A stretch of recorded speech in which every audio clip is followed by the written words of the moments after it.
Nous portons tous un monde caché en nous. Ce paysage intérieur est façonné par nos expériences, conscientes et inconscientes.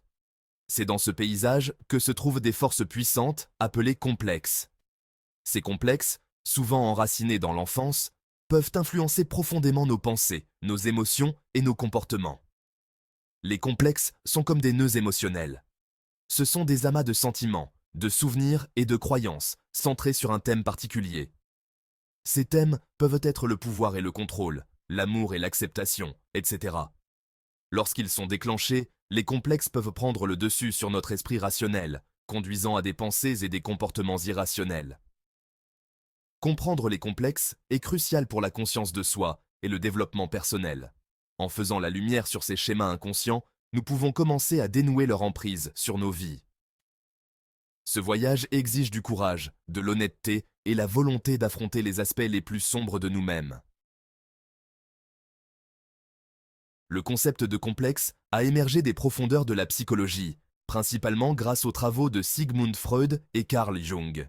Ces deux pionniers ont révolutionné notre compréhension de l'esprit humain, révélant la profonde influence de l'inconscient. Freud, le père de la psychanalyse, considérait les complexes comme des émotions et des désirs refoulés provenant d'expériences de l'enfance. Il pensait que ces conflits non résolus pouvaient refaire surface à l'âge adulte, se manifestant par une détresse psychologique. Jung, un élève de Freud, a développé le concept de complexe. Il les voyait comme des archétypes universels, des modèles d'énergie et d'expérience partagés par toute l'humanité. Jung pensait qu'en comprenant ces schémas archétypaux, nous pouvions acquérir une compréhension plus profonde de nos propres complexes individuels. L'un des complexes les plus connus, le complexe d'Œdipe, provient de la théorie freudienne. Ce complexe décrit le désir inconscient d'un jeune garçon pour sa mère et sa rivalité avec son père. Freud pensait que cette étape était une partie normale du développement psychosexuel.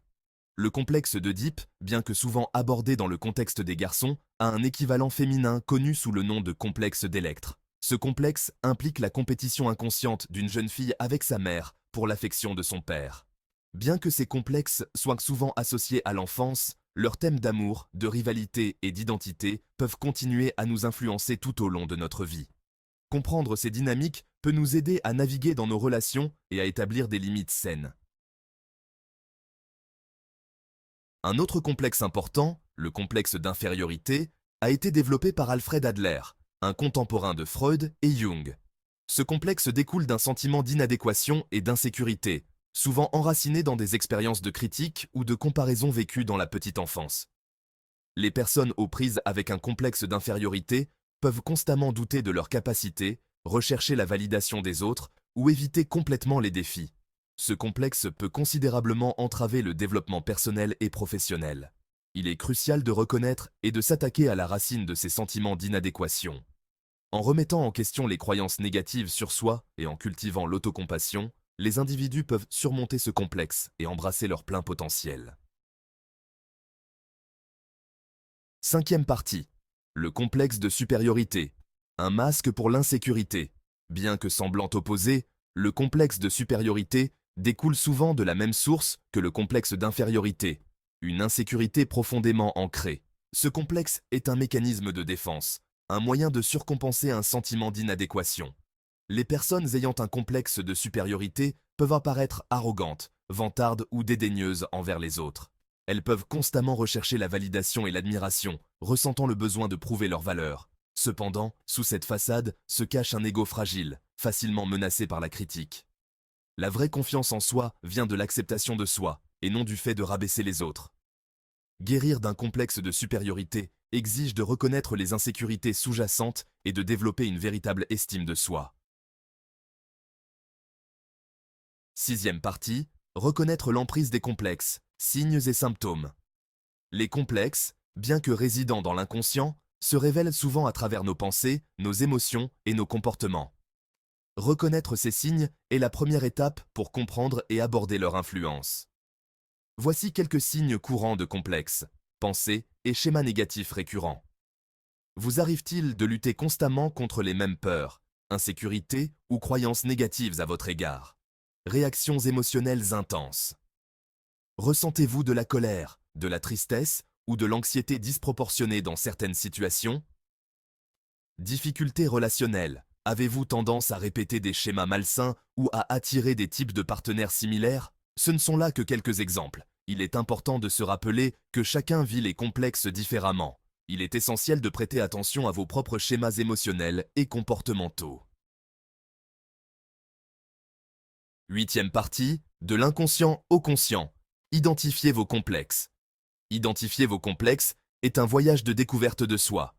Cela demande de l'introspection, de l'honnêteté et la volonté de se confronter à des vérités inconfortables sur soi-même. Voici quelques pistes pour commencer à explorer votre paysage intérieur. La tenue d'un journal. Notez vos pensées, vos sentiments et vos schémas comportementaux récurrents. Recherchez les thèmes et les déclencheurs. L'analyse des rêves. Nos rêves révèlent souvent des éléments inconscients. Tenez un journal de rêves et explorez la symbolique. La thérapie, un thérapeute qualifié, peut vous offrir un espace sûr et bienveillant pour explorer vos complexes. N'oubliez pas que ce processus prend du temps et demande du courage. Soyez patient avec vous-même et abordez cette exploration avec curiosité plutôt qu'avec jugement. Neuvième partie. Affronter ces démons. L'importance de la confrontation. Identifier vos complexes n'est que la première étape. Le vrai travail consiste à les affronter et à les intégrer. Ce processus peut être difficile, mais il est en fin de compte libérateur. Affronter vos complexes signifie reconnaître leur existence et leur impact sur votre vie. Cela signifie faire face aux souvenirs douloureux, aux peurs et aux insécurités qui alimentent ces schémas. Ce processus exige du courage et de l'autocompassion. N'oubliez pas que vous n'êtes pas vos complexes, ils ne sont qu'une partie de vous, un produit de vos expériences. En les affrontant de face, vous pouvez reprendre votre pouvoir et vous libérer de leur emprise. Dixième partie. Se lier d'amitié avec l'ombre. Intégrer les complexes pour atteindre la plénitude. Jung pensait que le but n'était pas d'éliminer nos complexes, mais de les intégrer. Il considérait l'ombre, la partie de nous-mêmes que nous essayons de cacher, comme une source de force et de sagesse.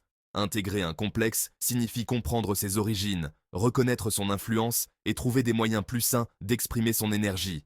Il s'agit de se lier d'amitié avec l'ombre, et non de la bannir. Ce processus conduit à une plus grande conscience de soi, à une maturité émotionnelle et à une plénitude psychologique. Lorsque nous acceptons toutes les parties de nous-mêmes, même les parties sombres et désordonnées, nous libérons notre plein potentiel. Onzième partie. Des outils pratiques pour la transformation. Thérapie, introspection et croissance. Le travail sur les complexes est un processus continu. Il exige de l'engagement, de la patience et une volonté de grandir. Heureusement, de nombreux outils sont à notre disposition pour nous soutenir sur ce chemin.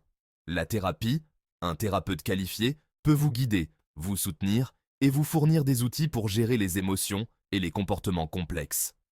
L'introspection, des pratiques comme la tenue d'un journal, la méditation et la pleine conscience peuvent accroître la conscience de soi et faciliter la régulation émotionnelle. Le développement personnel, s'engager dans des activités qui nous mettent au défi, renforce l'estime de soi et favorise de la créativité, peut nous aider à exprimer notre moi authentique. N'oubliez pas que vous n'êtes pas seul dans ce voyage. Cherchez du soutien, soyez bienveillant envers vous-même et célébrez vos progrès en cours de route. Douzième partie. Le pouvoir libérateur de la compréhension. Accepter nos complexités. Comprendre les complexes ne consiste pas à ressasser le passé ou à blâmer nos parents. Il s'agit de prendre la responsabilité de notre propre guérison et de notre propre croissance. Il s'agit de reconnaître les schémas qui nous freinent et de choisir de nous en libérer. Lorsque nous comprenons nos complexes, nous accédons à un nouveau niveau de conscience de soi et de compassion. Nous pouvons commencer à faire des choix conscients qui s'alignent sur nos valeurs et nos aspirations. Nous pouvons construire des relations plus saines, poursuivre nos passions et vivre une vie plus épanouissante. Accepter nos complexités n'est pas un signe de faiblesse, mais de force. Cela signifie s'accepter pleinement, avec ses ombres et ses lumières. Cela signifie reconnaître que nos imperfections sont ce qui nous rend humains. 13e partie. Un voyage vers la découverte de soi. Les complexes comme catalyseurs de croissance. Le voyage de la compréhension et de l'intégration de nos complexes est une aventure qui dure toute la vie. C'est un processus continu de découverte de soi, de croissance et de transformation. Il s'agit de devenir la meilleure version de nous-mêmes. Les complexes, bien que souvent perçus comme négatifs, peuvent être de puissants catalyseurs de croissance. Ils peuvent nous renseigner sur nos peurs les plus profondes, nos besoins non satisfaits et notre potentiel inexploité. En acceptant l'ombre, nous accédons à notre plénitude. Ce voyage n'est pas pour les âmes sensibles. Il exige du courage, de la vulnérabilité et un engagement profond envers l'exploration de soi. Mais les récompenses sont incommensurables. Une plus grande conscience de soi, la liberté émotionnelle et une vie vécue avec authenticité et sens.